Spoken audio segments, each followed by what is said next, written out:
रवि मुंबई के एक छोटे से दुकान में काम करता था। उसकी उम्र महज 22 साल थी, लेकिन जिम्मेदारियों का बोझ उसके कंधों पर साफ झलकता था। वो घंटों रंग बिरंगी साड़ियों को शेल्फ पर लगाता रहता था, हर साड़ी को बड़े प्यार से संभालता जैसे वो उसकी अपनी हो। हर रोज वो बड़े बड़े बिजनेसमैन को उनके अच्छे कपड़ों में देखता था। उनकी चाल, उनका आत्मविश्वास, सब कुछ उसे प्रेरित करता था। वो भी एक दिन अपना खुद का बिजनेस शुरू करने का सपना देखता था। उसकी आंखों में एक चमक थी, एक उम्मीद की किरण। लेकिन रवि के पास पैसे नहीं थे, बस उम्मीद से भरा दिल था। वो जानता था कि मेहनत और लगन से वो अपने सपने को साकार कर सकता है। एक दिन एक दयालु बुजुर्ग आदमी दुकान में आए। उनकी चाल धीमी थी, लेकिन उनकी आंखों में एक चमक थी। वो बुजुर्ग मिस्टर शर्मा एक रिटायर्ड बिजनेसमैन थे। उन्होंने कई सालों तक अपने बिजनेस को सफलतापूर्वक चलाया था। उनकी आंखों में दया और चेहरे पे एक प्यारी सी मुस्कान थी। वो किसी की मदद करने के लिए हमेशा तैयार रहते थे। मैंने उन्हें एक सादा सफेद धोती चुनने में मदद की। वो धोती उनके लिए बहुत खास थी, क्योंकि वो इसे अपने बेटे की शादी में पहनने वाले थे। मिस्टर शर्मा ने मेरी मेहनत और लगन देखी। उन्होंने देखा कि मैं कितनी मेहनत से काम करता हूँ और हर ग्राहक को खुश करने की कोशिश करता हूँ। उन्होंने मेरी आंखों में एक चिंगारी, कुछ और करने की चाहत देखी। वो समझ गए कि मैं सिर्फ एक साधारण दुकानदार नहीं हूँ, बल्कि मेरे अंदर कुछ बड़ा करने की क्षमता है। बात करते करते मिस्टर शर्मा को मेरे सपने के बारे में पता चला। उन्होंने मेरी कहानी सुनी और मुझे प्रोत्साहित किया कि मैं अपने सपने को साकार कर सकता हूँ। मिस्टर शर्मा रवि की ईमानदारी और महत्वाकांक्षा से प्रभावित हुए। उन्होंने भी अपना सफर बहुत कम संसाधनों से शुरू किया था। वो एक सपने देखने वाले नौजवान के संघर्षों को समझते थे। मिस्टर शर्मा ने रवि की मदद करने का फैसला किया। उन्होंने मुझे अपने घर बुलाया। मैं हैरान था, ये अमीर आदमी मुझे, एक मामूली दुकान वाले को, अपने घर क्यों बुलाएंगे। मैं घबराया हुआ था, लेकिन उम्मीद भी थी। शायद ये मेरा मौका था। मिस्टर शर्मा का घर बहुत बड़ा और खूबसूरत था, लेकिन वो सादा जीवन जीते थे। उन्होंने रवि को चाय नाश्ता दिया। वे घंटों बातें करते रहे। मिस्टर शर्मा ने रवि के सपने में संभावनाएं देखीं। मिस्टर शर्मा ने रवि को एक ऑफर दिया। वो रवि को 5 लाख रुपए देंगे बिजनेस शुरू करने के लिए। रवि तो चौंक गया। उसे अपने कानों पर यकीन नहीं हो रहा था। ये उससे ज्यादा पैसे थे जितना उसने कभी सोचा भी नहीं था। लेकिन एक शर्त थी। मिस्टर शर्मा दूसरों की मदद करने में विश्वास रखते थे। उन्होंने मुझसे कहा, इस पैसे से सिर्फ अपना सपना ही मत बनाओ, बल्कि दूसरों की जिंदगी भी सुधारो। कमजोर लोगों की मदद करो। रवि मिस्टर शर्मा की दरियादिली और उस पे उनके विश्वास से भावुक हो गया। उसने मिस्टर शर्मा की शर्त मानने का वादा किया। रवि ने बहुत सोचा कि किस तरह का बिजनेस शुरू करे। उसे मिस्टर शर्मा की बातें याद आईं, दूसरों की मदद करने वाली। उसने अपने शहर मुंबई की समस्याओं के बारे में सोचा।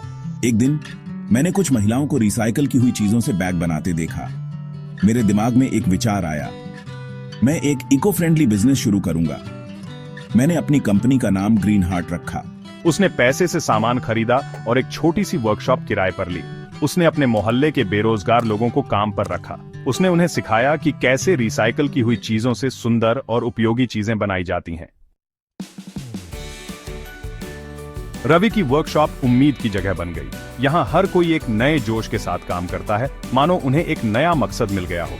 ये वर्कशॉप सिर्फ एक काम करने की जगह नहीं है, बल्कि एक ऐसा स्थान है जहाँ लोग अपने सपनों को साकार कर सकते हैं। हमने लोगों को रिसाइकल किए हुए प्लास्टिक, कपड़े और पुराने अखबारों से बैग, वॉलेट और टोकरियां बनाना सिखाया। यह न केवल उन्हें एक नई कला सिखाने का मौका था, बल्कि उन्हें आत्मनिर्भर बनने का भी एक जरिया था। हर कोई यहाँ कुछ नया सीखता है और अपने हुनर को निखारता है। ये चीजें न सिर्फ पर्यावरण के लिए अच्छी थीं, बल्कि मजबूत और सुंदर भी थीं। हर प्रोडक्ट में एक कहानी छुपी होती है जो इसे और भी खास बनाती है। लोग इन प्रोडक्ट्स को देखकर न केवल खुश होते हैं, बल्कि गर्व भी महसूस करते हैं। रवि अच्छी तनख्वाह देते थे और काम करने का माहौल भी अच्छा था। यहाँ हर कोई एक परिवार की तरह है, जहाँ हर किसी की राय और मेहनत की कद्र की जाती है। ये माहौल लोगों को और भी मेहनत करने के लिए प्रेरित करता है। हमें ग्रीन हार्ट में काम करने पर गर्व था। ये सिर्फ एक नौकरी नहीं थी, बल्कि एक मिशन था। हम जानते थे कि हम जो कर रहे हैं उससे न केवल हमारा भविष्य सुधर रहा है, बल्कि हमारे पर्यावरण और समाज का भी भला हो रहा है। हम सिर्फ कमाई ही नहीं कर रहे थे, हम एक बदलाव ला रहे थे। हर प्रोडक्ट जो हम बनाते थे उसमें हमारी मेहनत और प्यार झलकता था। यह बदलाव न केवल हमारे जीवन में बल्कि हमारे ग्राहकों के जीवन में भी एक सकारात्मक प्रभाव डाल रहा था। लोगों ने ग्रीन हार्ट के प्रोडक्ट्स को अपना लिया। यह देखकर हमें बहुत खुशी होती थी कि लोग हमारे प्रोडक्ट्स को पसंद कर रहे हैं और उन्हें अपने जीवन का हिस्सा बना रहे हैं। यह हमारे लिए एक बड़ी उपलब्धि थी। लोगों को इनके अनोखे डिजाइन और इनके पीछे की कहानी पसंद आई। हर प्रोडक्ट में एक खासियत थी जो उसे और भी आकर्षक बनाती थी। लोग इन प्रोडक्ट्स को खरीदकर न केवल एक अच्छा प्रोडक्ट पा रहे थे, बल्कि एक अच्छी कहानी का भी हिस्सा बन रहे थे। उन्हें ऐसे बिजनेस को सपोर्ट करके खुशी हुई जो पर्यावरण और उनके समुदाय की मदद कर रहा था। यह समर्थन हमें और भी मेहनत करने के लिए प्रेरित करता था, ताकि हम और भी बेहतर प्रोडक्ट्स बना सकें और अपने समुदाय को और भी सशक्त बना सकें। ग्रीन हार्ट के प्रोडक्ट्स मशहूर हो गए। लोगों को इनकी क्वालिटी और इनके पीछे की कहानी पसंद आई। उन्हें ऐसे बिजनेस को सपोर्ट करके खुशी हुई जो पर्यावरण और समुदाय की मदद कर रहा था। मेरी टीम बढ़ गई और मैंने एक बड़ी वर्कशॉप किराए पर ली। रवि ने अपने प्रोडक्ट्स लोकल मार्केट और दुकानों में बेचने शुरू किए। उसने ऑनलाइन भी बेचना शुरू कर दिया। लोगों को इको फ्रेंडली प्रोडक्ट्स खरीदने का आइडिया पसंद आया, जो स्टाइलिश और सस्ते भी थे। उसने अपने कुछ मुनाफे से जागरूकता कार्यक्रम आयोजित किए।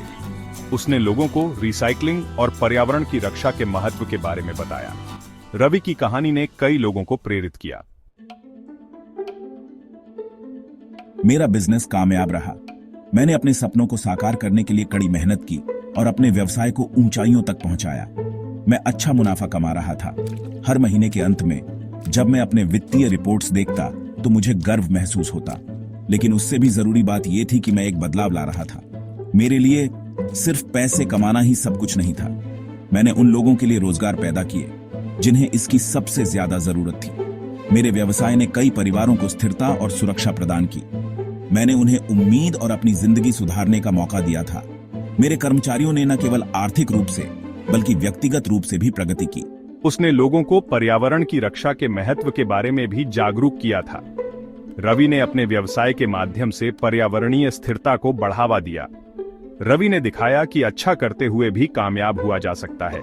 उसने अपने व्यवसाय को पर्यावरण के अनुकूल बनाने के लिए कई पहल की।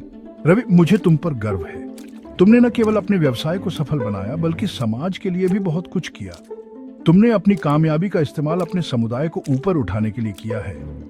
तुम्हारे प्रयासों ने कई लोगों की जिंदगी बदल दी है। तुमने साबित कर दिया है कि असली कामयाबी सिर्फ पैसे कमाना नहीं है, बल्कि दूसरों की मदद करना है। तुम्हारी कहानी हमें सिखाती है कि सच्ची सफलता वही है जो समाज और पर्यावरण दोनों के लिए फायदेमंद हो। एक शाम रवि मिस्टर शर्मा से मिलने गए। उसने मिस्टर शर्मा के पैर छुए और उनका आशीर्वाद लिया। उसने मिस्टर शर्मा को उस पर विश्वास करने के लिए धन्यवाद दिया। आपने मुझे उड़ने के लिए पंख दिए। मिस्टर शर्मा मुस्कुराए। रवि, तुम्हारे पास पंख तो थे ही, तुम्हें बस थोड़ा सा धक्का देने की जरूरत थी। याद रखना, असली कामयाबी दूसरों की मदद करने में है। इसे कभी मत भूलना। रवि ने सिर हिलाया। उसका दिल खुशी से भर गया। उसने मिस्टर शर्मा से एक बहुमूल्य सबक सीखा था। वो अपना बिजनेस बढ़ाता रहेगा, लेकिन वो वापस देने के महत्व को कभी नहीं भूलेगा। रवि की कहानी पूरे मुंबई में फैल गई। वो कई लोगों के लिए प्रेरणा बन गए। उसने उन्हें दिखाया कि मेहनत, दृढ़ संकल्प और एक दयालु दिल से कुछ भी संभव है।